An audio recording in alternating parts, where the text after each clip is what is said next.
This witch cut off a piece of her skin, then she wrote a spell on it, then she crushed it into a small pill and put it in the corpse's mouth. Finally, she sprinkled the bathtub with breadworms. It wasn't long before Father Bell awoke in an eerie room. It was surrounded by faceless insects in black veils, and black ashes were billowing from the upper floors. Where was this place? Curious, he went down the stairs, but outside the window was a sea of lava and fire. On both sides of the fire, there were ruins. If he's right, he's already in hell. So he looked around to find a way out. Suddenly he was dragged into a room by two ghosts. Bell's eyes were open. What kind of strange things were there? There were monsters with mouths on their bellies. There was a warrior who looked like he just crawled out of the mud. There was a man with a dog's head. There was even a butcher who was covered in fat. At the end of the room, he saw a man with a tail on his head. Bell almost laughed out loud. Maybe it's a little hard to talk with such a big guy on his head. Monster behind the statue of stone to put away the magic power. So this guy is actually the devil, So Bell hurriedly said, "Don't talk nonsense. Tell me what you want me to do here." When the devil heard that, he gave a wink. The monsters on the chairs gave up their seats. The devil went on to say, for centuries, he supported good and evil as needed, but this time, he met a man who couldn't be bothered, a man who didn't need anything. It turns out the devil came to New York from a small town to get his hands on a mysterious rock from Peru, but something went wrong at the auction. He went into a bidding war with a wealthy man named Pablo. The bidding went from an opening bid of $20,000 to an unbelievable $20 million. Maybe it was because he was on a budget. He had no choice but to give it up. Afterwards, the devil approached Pablo, a fellow sci-fi author, for an autograph. He didn't say a word. He told him that the stone had only one purpose. When Saturn and Jupiter come together next Tuesday, it'll be used to open the portal, and his boss didn't want that to happen. The devil thought he'd bring out the big guns. He thought he'd show some respect, but then Pablo got cocky and said, "Let the boss do the talking." But apparently, the boss didn't want to come, because the last time he came, he was crucified by a bunch of guys. Then the devil took a step back and said, "If you want the world, I'll help you." But the answer he got was even more depressing. He didn't want the world at all. Pablo wanted the new world he had created, and at one point, he implied that he was capable of destroying the world as easily as crushing a bird, and he recognized the devil's identity a long time ago. He even left a greeting in the book. The devil was depressed. He knew that Father Bell was a talented man, so he ordered the witch to use the transformation spell again, and he brought Bell to hell. Then Bell was taken by the devil to another creepy room. The people here were busy bleeding him out. Then they used the basin as a mirror to see everything in the real world. The devil asked Bell if he wanted to try it too. He was already dead anyway. Bell took the dagger without a second thought. He let out a basin of blood without blinking. Then he saw a bald man come into the library. He just pressed the little clay figure in his hand. It was as if the janitor was being controlled. He went to the display case and took out an ancient book. Then he put it in front of him. But when the bald man put on a blindfold, the administrator opened the book and immediately began to have a splitting headache. His eyes bled, but he was satisfied. He closed the book and took off the blindfold and left happily. The devil stared at the basin and said, "They can't do anything but watch Pablo's evil." But Cobo was puzzled. What's he got to do with a bald guy robbing a stupid book?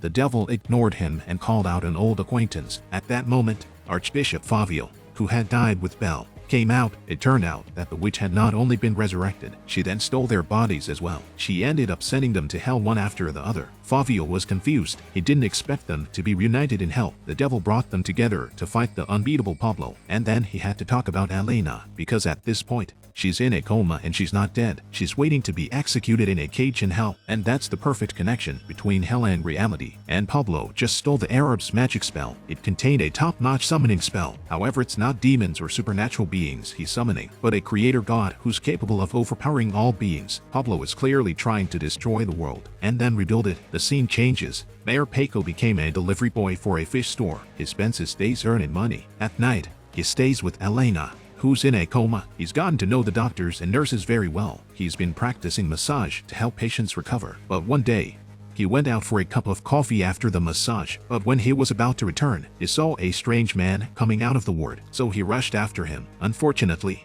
the stranger got away. Paco returned to the ward and realized Elena had a burlap doll tied to her stomach. He opened it. It was a miniature doll. In a panic, he threw it down the toilet. Then he called the nurse to see what was going on, but it was flushed away by the cleaning lady. Paco was devastated, but the nurse thinks she's sleep-deprived and needs to rest. Now that science couldn't save Elena, in order to prevent anyone else from harming her, Paco simply carried her out of the hospital. But as soon as he reached the first floor, he was stopped by hospital security. Then he was tied to the hospital bed. Unexpectedly, the man in black came straight to the hospital room. He said that what happened to the child had already happened. He was just following orders. There's another man coming to see you from far away. He has something he wants you to do. The man in black talked for a long time. Paco listened in disbelief. But as soon as the man in black left, the devil sat her down on the edge of the bed. He told Paco that he had to get Elena out of there right away. They find a quiet place to stay. He also needed someone with medical knowledge. Paco was confused. Meanwhile, Elena is locked in a cage in hell. 2 evil spirits were outside, wreaking havoc, and then Father Bell came at her with a mace and beat the hell out of the prickly bastard. Then he said to Elena, "Elena, they will use my love for you against you. It will be the most painful moment of your life. You'll have something in your hand,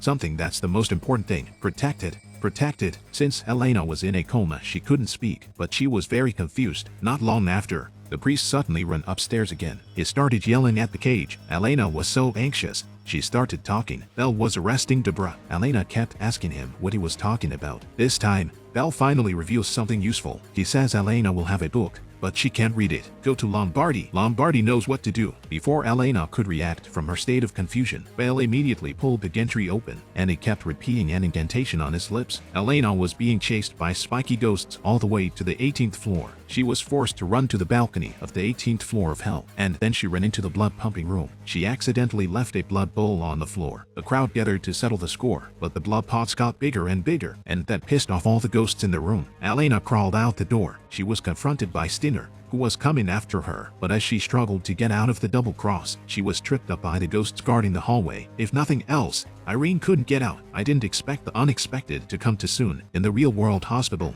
Paco broke free of his bonds with a burst of strength. Then he found a wheelchair and pushed it into the hospital room. But when he saw that Elena was gone, so he rushed to the doctor, but he found Elena doing an ultrasound. The doctor looked at Paco with disdain. How could he do that to a vegetable?